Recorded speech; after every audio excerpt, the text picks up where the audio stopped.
Јас за тоа не би сакал да објаснувам, бидејќи ангажирав свој бранител. Мојот бранител е еден од бившите министри на владата по име Љубомир Михајловски, познат како Джанго, и тој е адвокат и така натаму, бидејќи бев приведен, лишен од слобода и испрашуван и така натаму, јас им кажав дека имам свој адвокат кој ме застапува и без него нема да кажам ниту еден збор,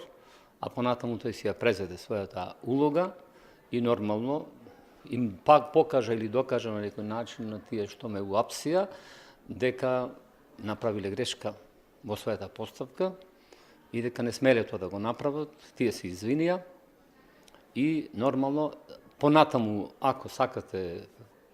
поконкретно да добиете информации, ви упатувам на Љубомир Михајловски Джанго, мојот бранител,